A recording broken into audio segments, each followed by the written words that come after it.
news about Q, and very, very sad for him that he's having to go through this, and I'm disappointed for our team and his teammates that we're a man short, especially our leading scorer, and, obviously a very good player. How does that affect the team now? What kind of moves do you have to make now? Well, it takes away, 34 minutes a game, 20 points a game, best perimeter defender. So it just opens up more opportunity for others. So other guys now got to step up and take advantage of the opportunity that's going to come their way, because there's going to be more of it to go around with one less player to be out there. Hopefully, about a month from now,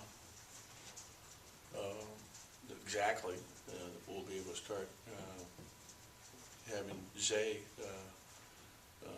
play some minutes in games and gradually get him to be part of a rotation. But, that remains to be seen. We'll be patient with that. We're not going to rush. Nothing's changed with him. We're not rushing him, but because we're one guy less short now with our current situation, losing Q. But I'm hopeful of that. And it hurts us practice-wise not to have enough guys out there to practice. It can really keep the level of competition up, and it'll be nice for our team when Abdul's able to start practicing again here, which I'm anticipating to be about 3 weeks. Will you go more so with 3 guards in the lineup, or who do you kind of look to play there at that 3 spot? Well, I think that we're going to have to start using Mario there. And what it's going to do, it's going to end up giving more opportunity for everybody, including Joe Struggs. Joe, I don't know how much he's played, if he's played at all in the first 4 games, but he's going to end up playing some minutes for us because, we're going to, and you look at the minutes for the, everybody else's minutes go up. Everybody. What was the reaction like from the guys when they realized this guy that You know what? Later? We weren't together yesterday. Yesterday was a day off, so I haven't been with our team yet. I haven't even sat with our team yet about this, as a group, and we'll do that later today in our first, basically practice back from being home from Charleston. And when will Q's surgery be, and how long will he be out till he's able to get back into basketball stuff? His surgery will be, we're hoping a week from tomorrow, and it'll be basically a 6-month process. How did he take it? I think, it's hard. It's tough. He's really tough, and it's obviously, tough blow for him. But he took it pretty well. He's pretty positive. But like I told him, things could be a lot worse. Could have been his right hand.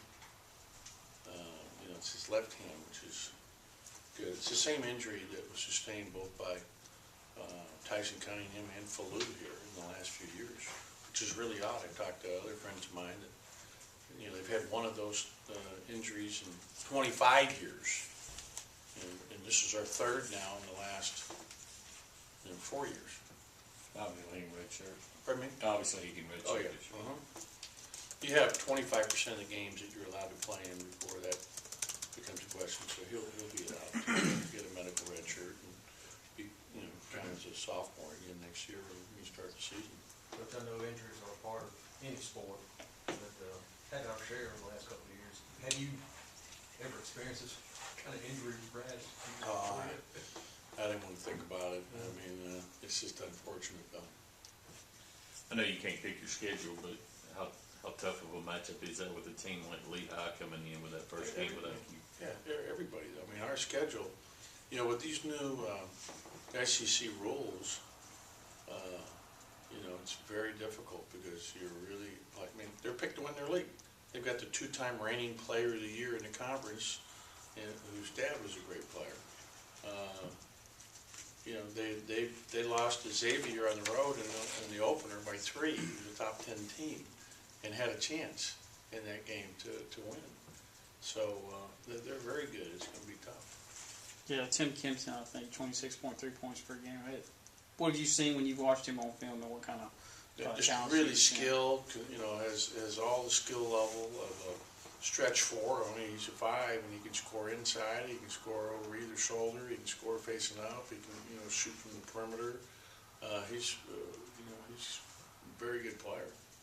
Talk about the way your team responded after losing in that first game to Central Florida, a very good team, to come back and get 2 wins. Yeah, Two that was good- big for us, that was a really disappointing game for us, the way we came out, got jumped on, and I think it was, also a wake-up call, this is how it's gonna be, okay, it's a whole different level now.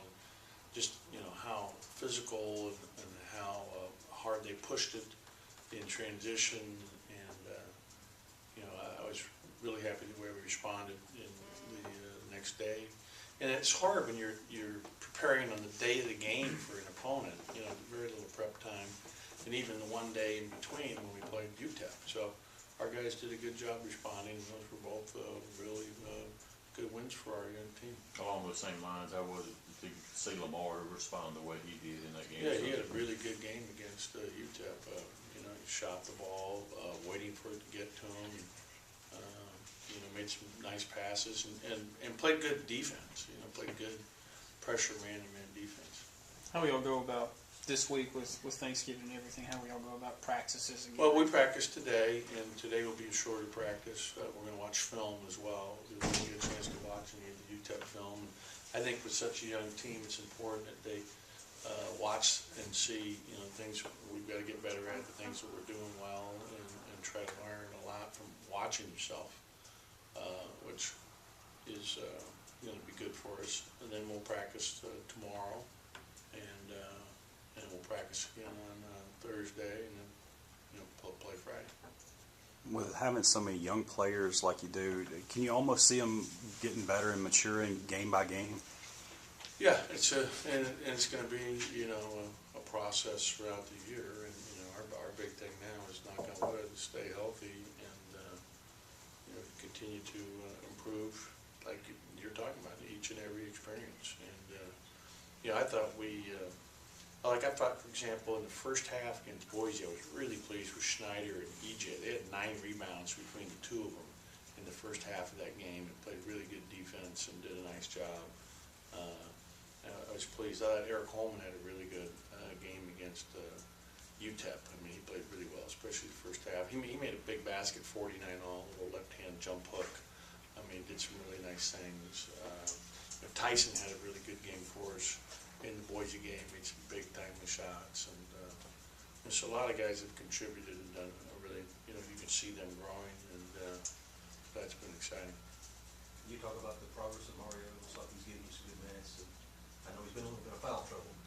Yeah, that's been his biggest problem. In the first 4 games, he's been in foul trouble 3 of the 4, and it's limited some of his minutes, especially in the first half. We were lucky; he got 2 fouls right away against Boise, and they were both offensive fouls. And yet he was able to get through that first half, not picking up his third as he had done the previous 2 games. But it's a process for him. I thought he rebounded the ball for us against UTEP. He had 7 defensive rebounds in our last game, which led us, and that was big for us. And he's going to end up playing minutes now at the 3 as well, and out of necessity just because of our numbers. So it's going to be asking a lot of him, because he's got to know 2 positions in terms of what we're doing in our sets, what we're doing in our out of bounds plays, where you are, and everything, press offense, all of things. So it's a lot to ask. What else? Is that it? All right. Okay, thank you. Thanks, man.